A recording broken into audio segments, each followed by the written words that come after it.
I actually see a solid synergy between short and long-term goals, and the most sophisticated customers see that synergy as well.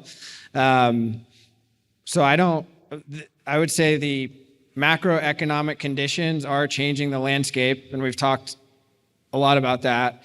But I don't see a fundamental shift in contractor behavior as it relates to short and long-term goals and operating. Home services is resilient, and people need work done. A little bit. I mean, clearly there was a massive private equity infusion, billions of dollars since 2019 through 2022, right? That has significantly slowed as the private equity infused businesses are, focused on streamlining processes, establishing leadership structure, so on and so forth. So that seems to be slowing a bit. Also, you have to lap your previous years, and coming off a COVID boom, it's hard to lap growth from the previous year. We experienced the same thing as a business, of course.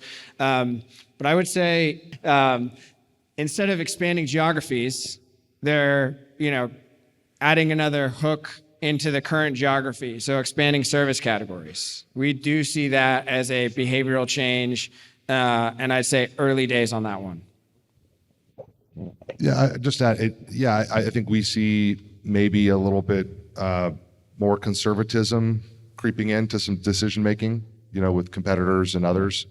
I think that those who are watching the data closely are seeing indicators that there could be a softening coming, or at least a slowdown in the growth rate from where I think a lot of the product categories in our industry were over the last couple of years. So, we're bullish, right, in our category, but I think that we're seeing others that are maybe not so bullish, and that could be an opportunity, right? Could be an opportunity to take share in your market, whether that's just expanding in the market you're in or getting into new geographic markets.